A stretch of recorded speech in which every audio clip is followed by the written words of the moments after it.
So question देखने में पढ़ने में थोड़ा सा कॉम्प्लिकेटेड लगेगा, बट एक्चुअली बहुत सिंपल क्वेश्चन है। सिंपल कैसे है, इसको एपी के फंडे से थोड़ा सा कंपेयर करते हैं। सो कॉमन डिफरेंस कैसे निकलता है, अगले टर्म में से पिछला टर्म माइनस करके। सो आपको ए मिल गया एपी का, टी मिल गया एपी का। अब आपको तीसरी चीज़ चाहिए होती है नंबर ऑफ टर्म्स।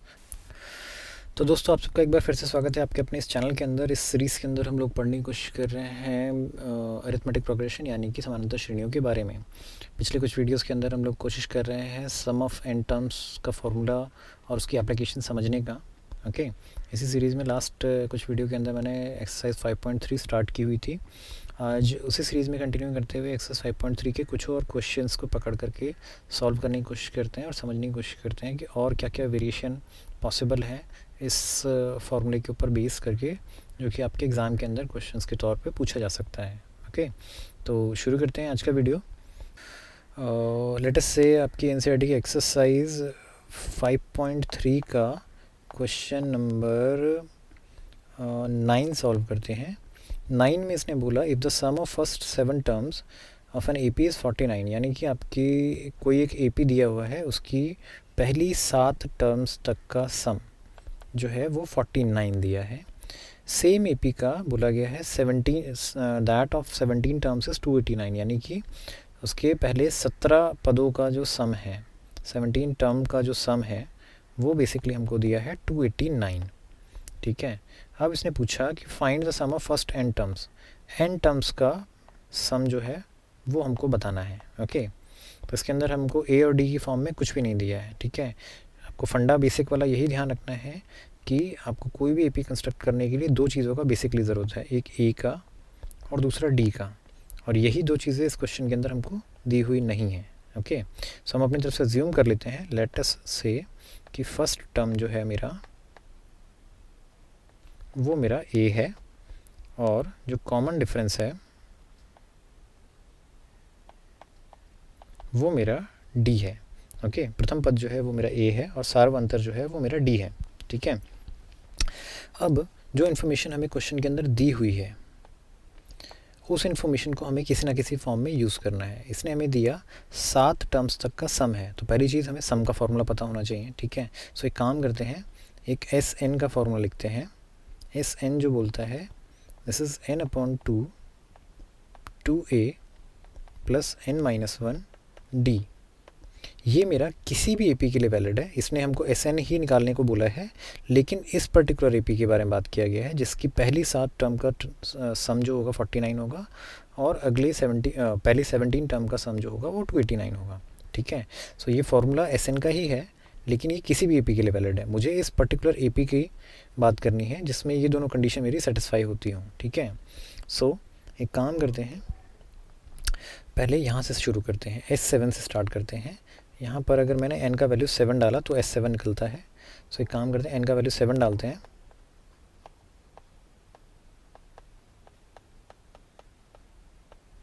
ठीक है, और S7 का वैल्यू हमको इसने 49 दिया हुआ है। So this should be equal to 49। ठीक है, इसको थोड़ा सा सॉल्व करने की कोशिश करते हैं।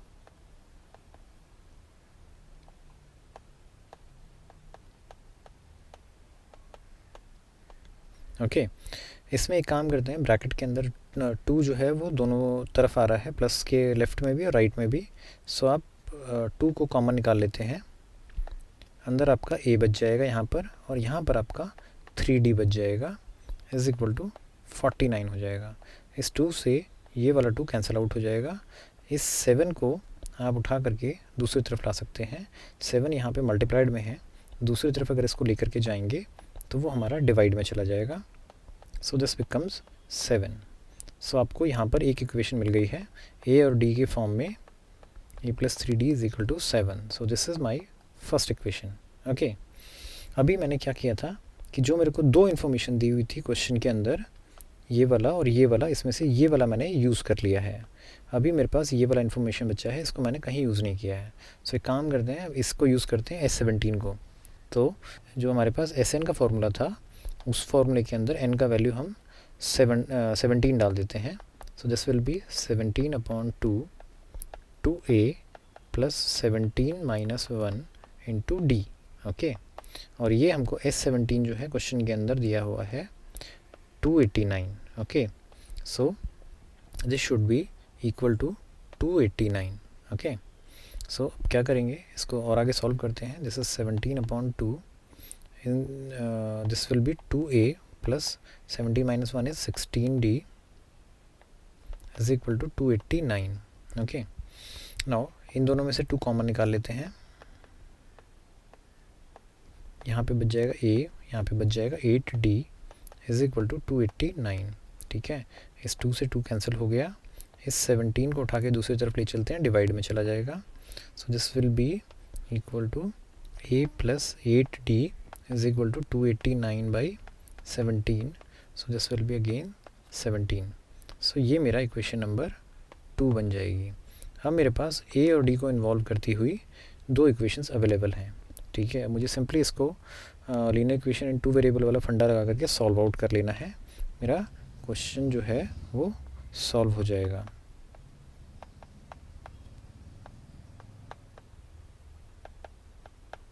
ओके, अगर मैं ऊपर वाले में से नीचे वाला माइनस कर देता हूँ, so this is cancel out. This will be minus का 5d इक्वल्स टू माइनस का 10. ठीक है, so d is equal to minus 10 divided with minus का 5. माइनस से माइनस कैंसिल, 5 से कैंसिल किया 2 आ जाएगा. d का वैल्यू मेरा 2 निकल जाएगा. ओके, अब ये d का वैल्यू आइदर इस इक्वेशन में या इस इक्वेशन में कहीं भी डाल देंगे तो a का वैल्यू मेरा निकलता चले आएगा. लेट अस से यहाँ डालते हैं a प्लस 3 इंटू d की जगह पे मैंने 2 रख दिया इक्वल टू 7. सो इसको दूसरी तरफ ले चलते हैं. a is equal to 7 minus 3 2 6 हो जाएगा, यानी कि 7 में से 6 घटाएंगे 1 आ जाएगा. सो मेरा a का वैल्यू 1 आ जाएगा और d का वैल्यू मैंने 2 कैलकुलेट किया हुआ है. ठीक है, अब इसने हमको पूछा क्या था, इसने हमको बोला था कि जो हमारा AP गिवन है, इस AP का nth टर्म का फॉर्मूला लिखना है, nth टर्म के सम का फॉर्मूला लिखना है. ठीक है, सो आप जानते हैं कि Sn जो होता है this will B n/2 2a plus n-1 d होता है. ओके, अब इसके अंदर nth टर्म का निकालना है फॉर्मूला, तो n तो एज इट इज़ n ही रहेगा.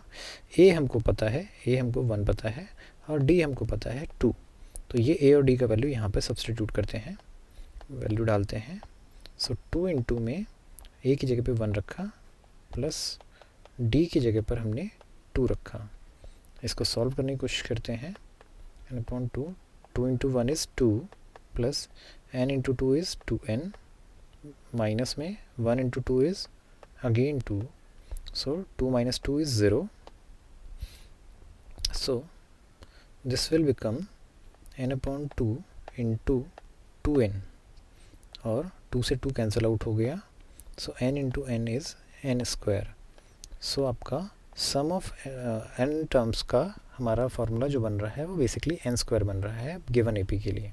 ठीक है, जिस AP का जो फर्स्ट 7 टर्म्स था उसका सम 49 था और जो फर्स्ट 17 टर्म था उसका सम 289 था. ऐसे AP का nth टर्म का जो फार्मूला बन रहा है वो n स्क्वायर बन रहा है. ओके, सो आपको उम्मीद है कि आप लोगों को समझ में आया होगा कि इस टाइप के क्वेश्चंस को आपको कैसे अप्रोच करना है और फिर कैसे उन लोगों के आंसर्स जो हैं आपको निकालने हैं. जो आपको इन्फॉर्मेशन क्वेश्चन के अंदर दी हुई है उसी को A और D की फॉर्म में किसी ना किसी तरीके से आपको कोरिलेट करना है.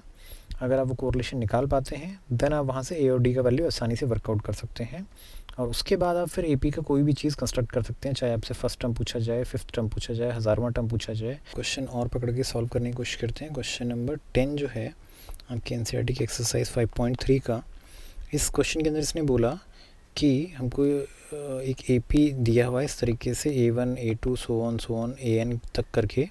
ठीक है, जहाँ पे AN का फॉर्मूला इसने डिफाइन किया फर्स्ट पार्ट के अंदर AN is equal to 3 + 4n ये करके डिफाइन किया है. ठीक है, अब बोलता है कि शो करना है कि ये एक AP बनाता है एक्चुअली में. ठीक है, अगर AP बना रहा है देन बोलता है कि find the sum of first 15 terms. ठीक है, सम ऑफ फर्स्ट 15 टर्म हमको ये पूछ रहा है कि कितना होगा. ओके, सो पहले तो इसको प्रूफ करना है कि ये AP है या नहीं है. तो अगर आप थोड़ा सा बेसिक फंडे की तरफ जाने की कोशिश करेंगे तो आपको ध्यान आएगा कि AP जो होता था, AP का प्रॉपर्टी क्या है कि एक कॉमन डिफरेंस होगा. ठीक है, जिससे हमारी संख्याएं जो हैं वो बढ़ती चली जाएंगी, ठीक है। मतलब अगली संख्या में से पिछली संख्या अगर माइनस करेंगे तो एक नंबर आएगा, वही सेम नंबर अगले 2 कंसेक्यूटिव नंबर पकड़ोगे, कोई से भी 2 कंसेक्यूटिव नंबर पकड़ोगे वहाँ पर ये आएगा, ओके। सो हम अगर ये प्रूफ कर दें कि कोई भी 2 लगातार टर्म्स का सम जो है कांस्टेंट नंबर आ रहा है, तो आपका बेसिकली ये प्रूफ हो जाएगा कि ये एक AP बनता है, ठीक है ना। तो एक काम करते हैं, यहाँ पे हमें AN जो दे रखा है, एक काम करते हैं इसका अगला या पिछला टर्म लिखने की कोशिश करते हैं। लेटेस से इससे अगला टर्म लिखते हैं। n का अगला टर्म जो होगा वो n+1 होता है, okay. So this will B, जहाँ जहाँ n आ रहा है वहाँ वहाँ हम n की जगह पे n+1 रख देंगे, ठीक है। सो इससे क्या निकलेगा, दिस विल बी 3 + 4 को n से मल्टीप्लाई किया 4n + 4 × 1 = 4, ओके।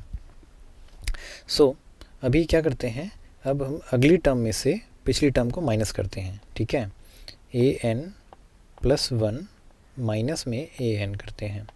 an+1 जो थी वो हमारी ये थी 3 + 4n + 4, माइनस में an जो है वो हमारा ये है 3 + 4n, ठीक है। ब्रैकेट ओपन करते हैं, सो this will B 3n minus का एंड दिस 3 माइनस का एंड 4n माइनस का, ओके। सो अगर आप देखें इस वाले 3 से ये वाला 3 कैंसिल आउट हो जाएगा, ये वाले 4n से ये वाला 4n कैंसिल हो जाएगा, आपका आंसर जो है वो 4 बचेगा। सो बेसिकली मुझे ये मिल गया कि an+1 में से जब मैं an घटाता हूँ तो मेरा आंसर जो है वो 4 आता है। अब इसका क्या मतलब निकलता है, लेटेस्ट से मैं n का वैल्यू 1 रखता हूँ, जैसे ही मैंने n का वैल्यू 1 डाला, इस यहाँ पर आ जाएगा मेरा A2 और यहाँ पर आ जाएगा मेरा A1, ठीक है। दिस विल बी 4, मतलब मैंने सेकंड टर्म में से फर्स्ट टर्म घटाया तो मेरा आंसर 4 आ रहा है। लेटेस्ट से मैं n का वैल्यू 2 पुट कर देता हूँ, जैसे ही 2 पुट करेंगे this will become A3 and this will become A2 and right side पे आपका आंसर 4 ही रहेगा। सो बेसिकली थर्ड टर्म में से सेकंड टर्म माइनस करेंगे तो भी मेरा 4 आएगा।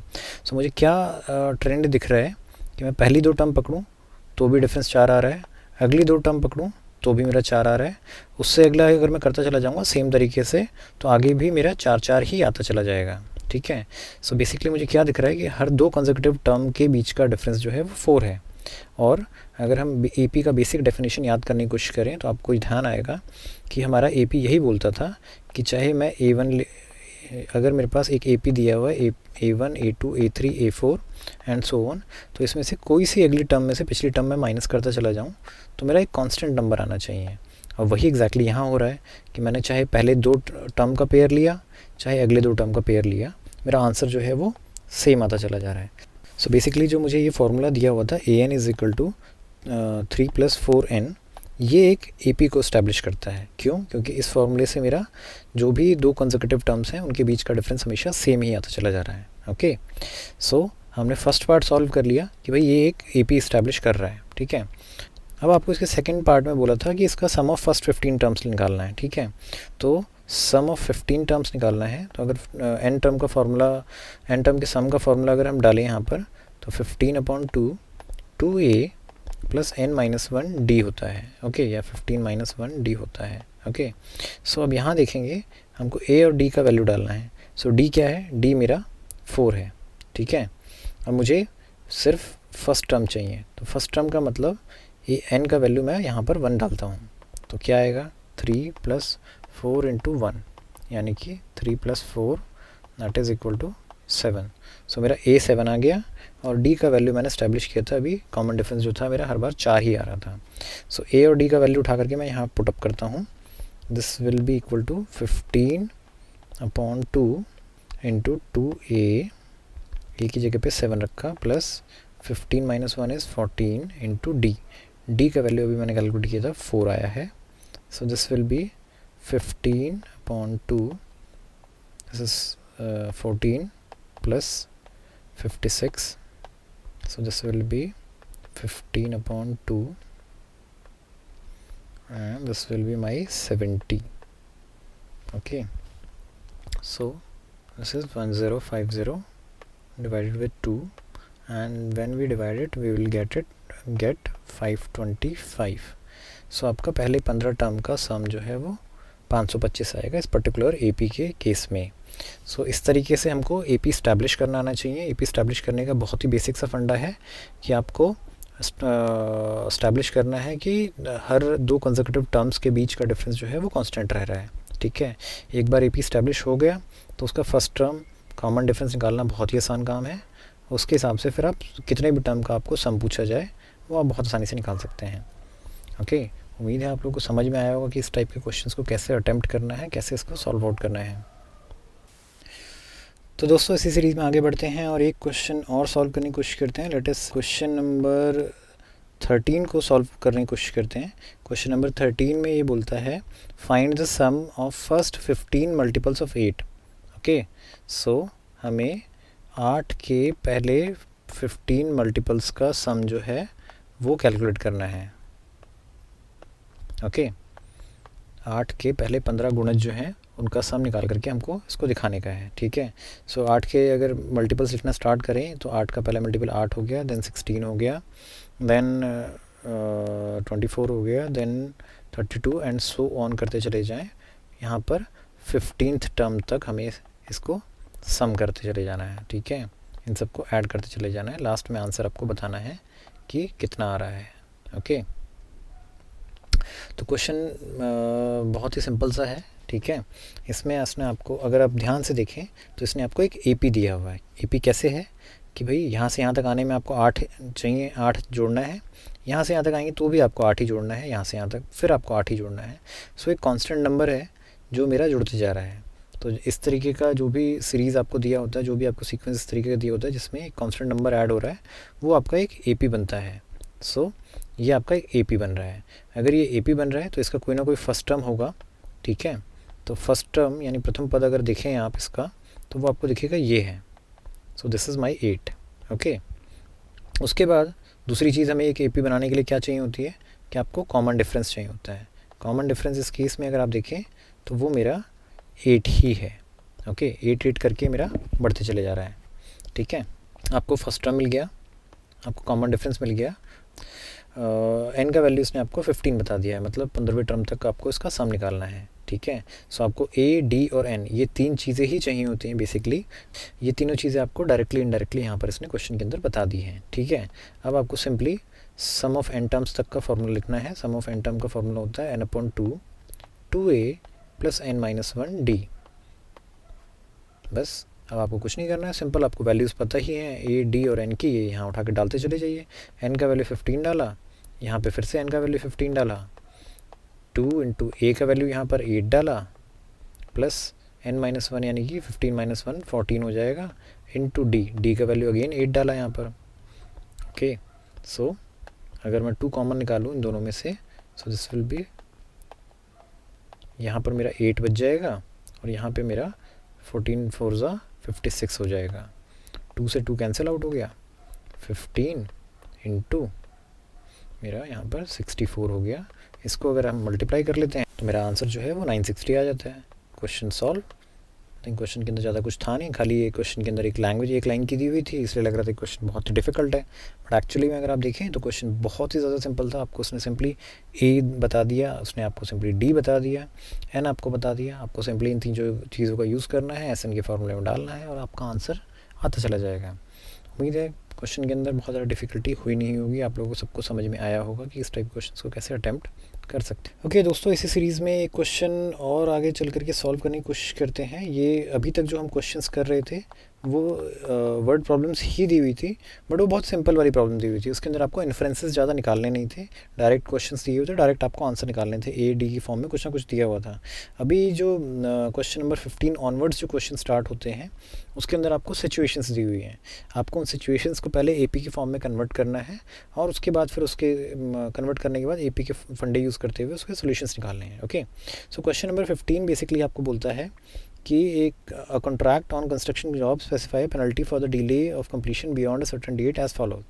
मतलब एक कंस्ट्रक्शन कंपनी है, ठीक है ना, वो कोई काम करवा रही है और वो उसने एक पेनल्टी का क्लॉज रखा है अगर आपका काम जो है ज़रूरत से ज़्यादा दिन खिंचता है। आपने मान लीजिए 30 दिन का काम बोला था, 30 दिन की बजाय 31 दिन हो जाते हैं। सो एक दिन एक्स्ट्रा करने पर आपको फर्स्ट डे 200 रुपये का पेनल्टी लगाता है।